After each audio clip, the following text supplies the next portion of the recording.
Then you listen for any approaching vehicles. You're coming down the street, and then bam, you see a vehicle approaching. It's too late for you to move out of the way, so you freeze up and brace for impact. Sigh a breath of relief. You were able to move out of the way before the vehicle hit you. Now, why did this happen? You stopped, you looked, and you listened. You did what we're all taught to do. Unfortunately, in our ever-changing world, this is no longer enough. This simple concept we are taught from when we were young kids has already become outdated. We have barely even left high school yet, and we are already forced to change and adapt. What is the root of this issue? Electric and even hybrid vehicles. They are so quiet that you cannot hear them until it is too late. This is much more dangerous right now, as most EVs do not have the programming to stop before hitting an object, or even worse, a person. Since we were young, we have always stopped, looked, and listened before crossing the street. But as I have previously stated, this is no longer enough. We now must make sure to listen very closely. EVs are so quiet that you can't hear them from like 10 feet away. The slower an EV is moving, the less noise it makes.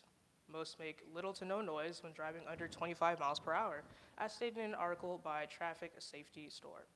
You could easily walk past an idling EV and not know because it's just so quiet. This has happened to me many times in store parking lots. I've been walking through the parking lot, lost in thought on my phone, and then a vehicle starts backing into me. Luckily, I've always been able to move out of the way and the driver sees me before it's too late. This can be extremely dangerous, especially to children. Kids often walk into the street without looking. If a distracted EV driver happens to be driving down the same road as a child, tragedy could strike. This hypothetical situation was all too real for the family of Tillman Mitchell. Tillman was hit by a Tesla crossing the street after getting off the bus. He was 17, same age as most of us in here. Not only did the vehicles fail to stop automatically, but it was so quiet that if or when the Tesla saw him, it was too late. Tillman had no time to react. According to the Washington Post, the Tesla hit him at 45 miles per hour, sending him into the windshield, spinning him in the air, and sending him nose down into the concrete. His father watched the entire event unfold from his porch, just a few feet away. None of this was Tillman's fault. He took precautions, and for whatever reason, 51-year-old driver Howard Gene Yee decided to ignore the flashing lights and stop sign of the school bus. His actions almost cost the life of a young high school student. Tragedies like this happen all too often. This is a serious problem that needs to be resolved fast, because what is the point of trading gasoline vehicle emissions that are slowly killing us for electric vehicles that are killing us even faster? Before we can find a solution, we have to understand why this is happening. EVs have been designed to be almost silent, a stark contrast from the cars we are used to hearing. We have all grown up knowing and hearing the sound of cars, whether it be their engines, their exhaust, or their tires rolling down the road.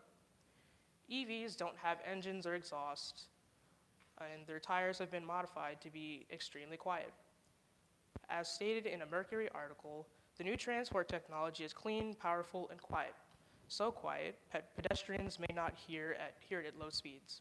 Now, some of you may be confused as to how a car can make no noise without having an engine. Let me explain how this happens. EVs and their engines, they don't have gas or diesel engines like most of our cars. They have an electric motor that spins the axles.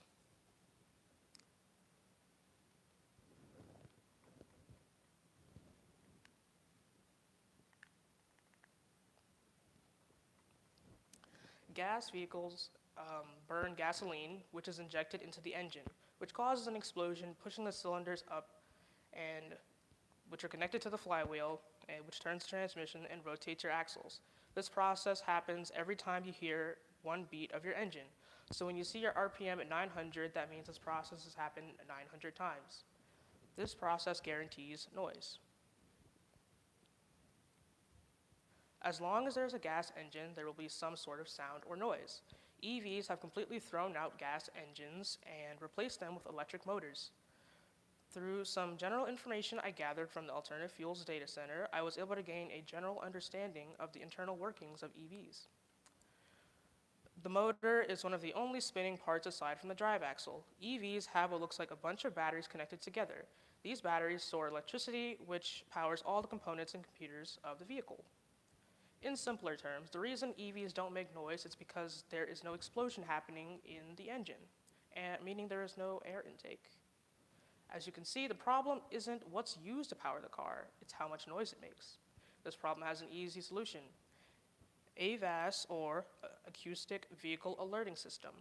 This allows full electric or even hybrid vehicles to have an artificial engine sound that produces the sound of an engine without the emissions. As stated in an EV technology article, it's not just a beep or a simple warning. It has potential to produce a great sound that can make a small vehicle roar like a big V8 engine, or Thor engineers can make a sound like a futuristic spaceship. This would not only make the roads safer for pedestrians, but also keep emissions in check. Pedestrians crossing would be able to hear the vehicles coming down the road and cross safely. We've already seen the results of a popular AVAS system in the workings. I think almost everyone can relate to hearing what sounds like a dying crow outside. I'm talking about the Amazon delivery vehicles. I can recall the first time I heard one. I took out my earbud, and me and my sister exchanged a glance of confusion. It definitely served its purpose. We realized that it was the Amazon van. An article from carscoops.com says it does accomplish its goal of making pedestrians aware of its presence. This is true. We stopped what we were doing, we looked up, and we realized it was a van. This is exactly what needs to be done before too many silent EVs get onto the road. Not the dying crow part specifically, I'm talking more about the artificial engine sound. Something that will capture pedestrians' attention so they go, hey, there's a vehicle approaching. As humans, we react to sound. It's human nature. If we hear nothing, we assume there's no vehicles coming down the road. Not to mention, many people wear earbuds or headphones when walking around, and silent vehicles could cause them great harm. If they're not paying attention, something bad could happen. The blame is not fully on EVs, though. We, as pedestrians, have to make sure that we are doing what we can. Stop, look, and listen before crossing the street, even if that means removing your headphones or earbuds. Your entire life can be snatched away from you in a moment because you didn't want to pause your music or look up from your phone. Pedestrians and EV drivers have to look out for one another until we can fix the silent EV problem. As I've stated, silent EVs are dangerously silent. They can cause great harm to pedestrians if they are left as is. We can easily fix through artificial sounds. We need to make sure EVs have a standard sound output, or this will turn into a big problem for future generations. Adults made sure we knew how to cross and navigate the streets safely. Now it's our turn to do so for the kids of the future.